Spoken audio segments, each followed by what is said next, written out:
Stand clear of the closing doors, please. Disclaimer. If you recognize yourself or think we may have had a great love story in my head without you being aware of it, don't worry. I mostly have great memories of those. You almost always treated me right. And for the time you made me cry because you flirted with other girls in front of me, I forgive you. You didn't know. What? Oh, I'm sorry. I was supposed to say, all characters appearing in this work are fictitious. Any resemblance to a real person living or dead is purely coincidental. Except if I actually say your name or give your phone number. Then you can safely assume I'm talking about you, Joey Capelito. But let us start by talking about Monday, August 3rd, 2020. Great day. I finally download this new app everybody's talking about. It's supposed to answer all of your questions. Find your key, tells you where all of your bobby pins are, reassure you about your doubt, everything. My first question, silly. Tell me, in 2016 I had an affair with a guy named Ben. Did he really like me? Thinking.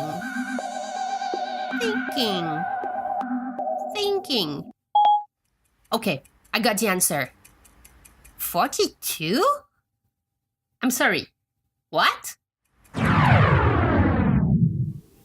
in my daydream, I can't picture a future with Ben. The only thing I can do is talk about him. Otherwise, I'm afraid my chest will implode. And how could I even trust a happy future which will be only the illusion product of the battle between my anguish of being alone forever and the fairy tale infused hope that I will find somebody to love and that love me too? I hate this sign of me. I am a confident, independent woman. How is it possible that as soon as I feel the slightest rejection, I spiral down a self-loathing drain, putting everything in re-evolution from my physical aspect to the deepest essence of my existence? I don't want to go all Lucas Scott on you guys, but I'm not even sure I know what love is. Sometimes I wonder if romantic love could be a mix of passion and passions. Would Carrie have ended up with Big if she didn't let him the time to get there? When I have a new target, I usually know way before them that something is happening. And by the time they catch up, I'm usually long gone. Do I just con them on believing in my delirium? Does finding a love depend on being ready when the right person shows up? Or it's the right person that makes you ready?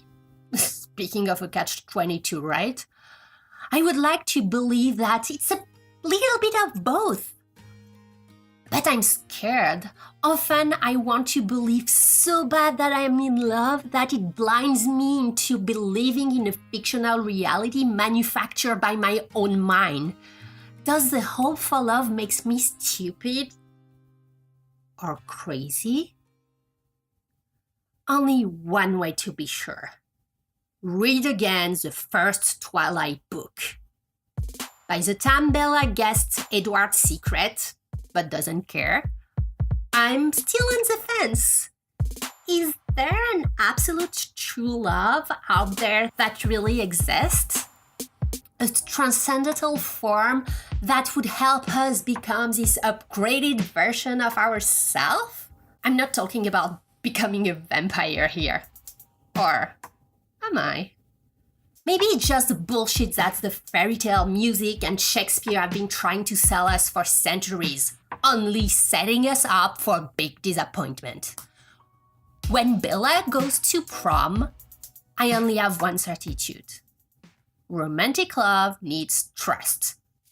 Beyond rational, because it needs vulnerability.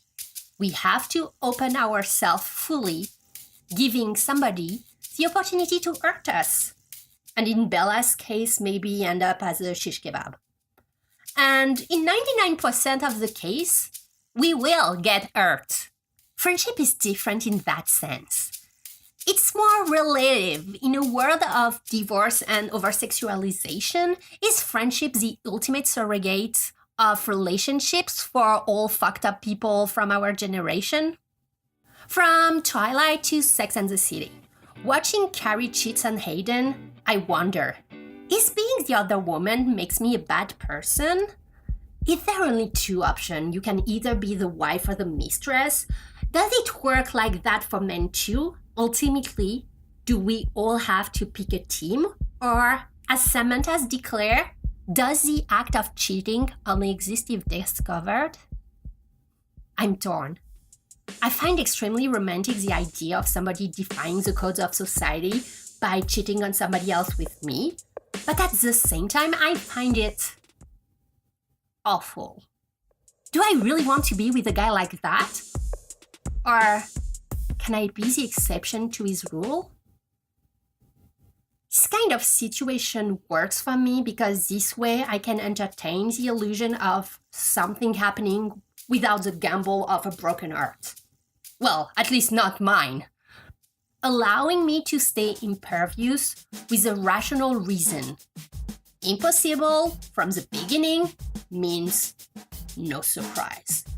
Because as everybody knows, they never break up with the Becky. I meant the girlfriend.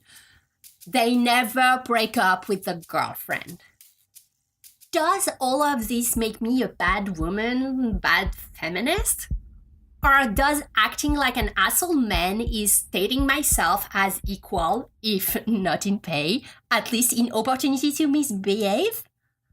But to be fair, I don't push them to cheat. If I'm interested, I will show it, but never push him or do the first move.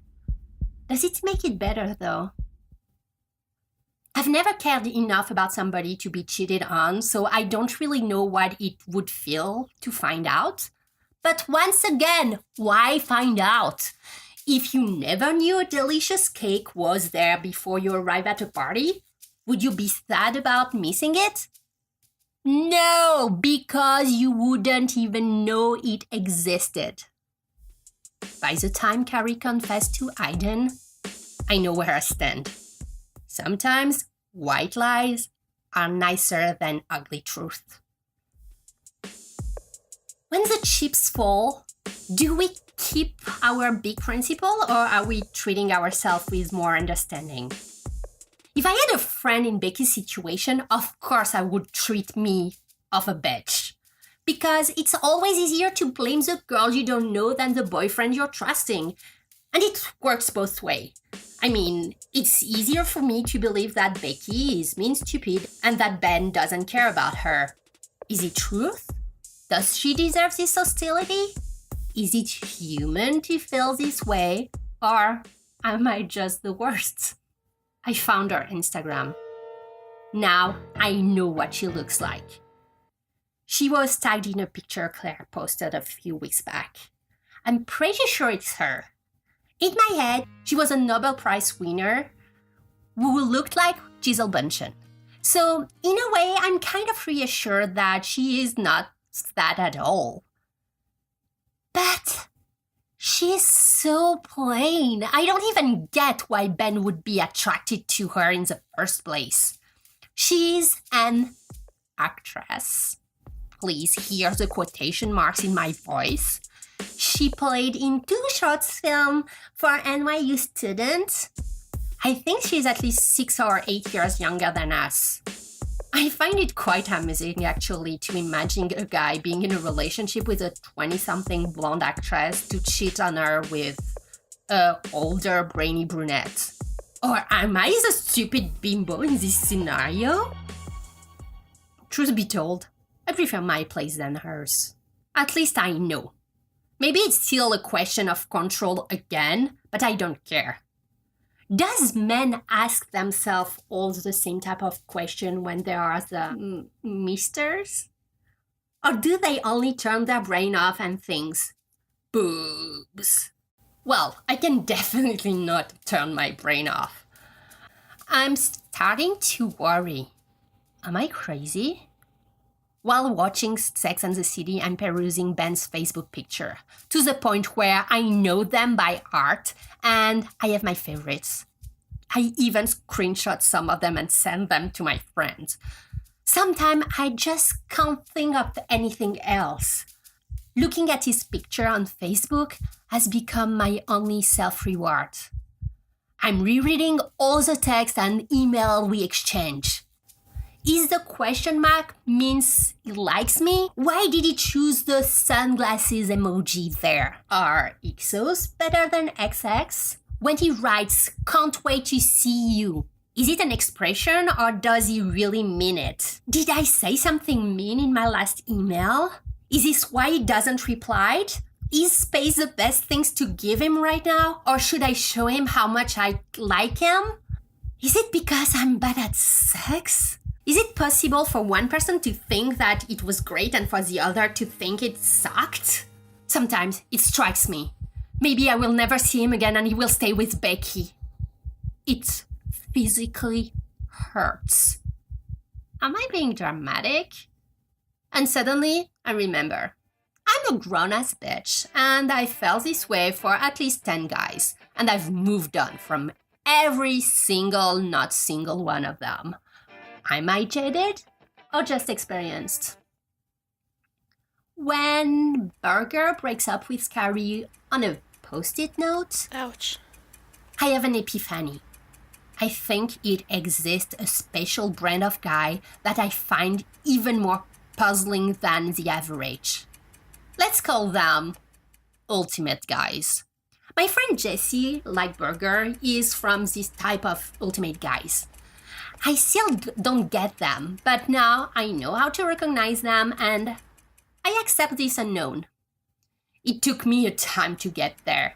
The turning point was 3 years ago. We were hanging out with the same people, and at some point, Jesse told me that he wanted to set me up with his best friend Sergio. Apparently, we were made for each other. I'm always terrified of blind dates. How am I supposed to be myself when I have the pressure from somebody else waiting for me to fall in love? But I had a party coming up at my place and I told Jesse to bring his friend if he wanted to. Jesse arrived first and we started talking. So much that Stella caught my arm and told me discreetly, "Are we flirting with Jesse now?" And I was like, well, maybe, I don't know, he's kind of cute, but I'm not sure he sees me like that. Stella, okay, go back there, update later. I went back and Jesse started selling me Sergio again, like telling me that he was on his way and telling me all the great things he thinks about his friend. I don't really care, but I don't want to be too obvious about the fact that I like him, especially since he doesn't seem to be in the same mindset. So I let him talk about Sergio and make a couple of jokes. When Sergio arrives, there is absolutely no sparks. He seems nice, but when we try to talk, the discussion is dry and tedious. Nothing there. Later, I meet Jess on the dance floor, and we start to dance together. It gets really inappropriate really fast. We cannot be closer. The room is dark, nobody's looking at us. We are face to face, just a few inches from each other. I recognize that moment. You know the one. When he looks at your lips. But Jesse, stop there. I don't do anything either, and the moment just pass. Sergio arrives. Jesse releases me from his arm right away. We start dancing all together. After maybe 1 minute, Jesse leaves. Sergio starts getting closer. I know that we missed our moment with Jesse. Suddenly, Sergio catches me off guard and kisses me. It's not displeasing. We kiss a bit more until there is almost nobody left. Jesse waits Sergio to leave. They are in the last batch of people. Jesse waits to be the last one to say bye to me. He stops in front of me with a sad face. He looks at me and said, "Timing is a bitch." Kisses me on the cheek. "Sorry, I've been a dumbass," and leaves. What? The day after the party, Stella asked her then boyfriend about the situation to get a guy's opinion. She started the story by telling him, "So, Angeline has this guy friend who wanted to set her up with his best friend." The boyfriend interrupts her and says, "He likes her." We were like, "I'm sorry, what?" He has not been able to explain us the psychology behind that, but apparently it's something usual for some guys to set up the girl they like with their friends. And most of the time, they end up not talking to the girl if she ends up with a friend. If this is not fucked up, what is? How are we supposed to know when a guy likes us if the logical things to do according to them is to set us up with their best friend or flat out ignore us? And I don't buy the whole "he's just not that into you" for two reasons. First, I believe that, like girls, boys can be fucked up and scared too. And secondly, I don't like the implication of this wording. "He's just not that into you?" As if women are not self-conscious enough. It's like saying, "You are the one not good enough," when most of the time the guy doesn't want to commit, or is gay, or simply wants to sleep around. In other words, it has usually nothing to do with you, and more to do with who the guy is at this very specific moment. Unfortunately, or fortunately actually, this theory kind of helps me balance the little voice in my head saying that I'm not enough. There is nothing else I can do other than stalking him and hope for the best. I don't want to manipulate him into being with me. I played my hand. Now he needs to know what he wants. Choose the easy way or the way out. Is there really something between us, or was it just a result of a perfect blend of hormones and alcohol? No complaint here. It was quite pleasing. I just would like to know. By the time Big finds Carrie in Paris, I'm all questioned out. I'm tired of waiting for Mr. Right or the one. I want the next one, and right now.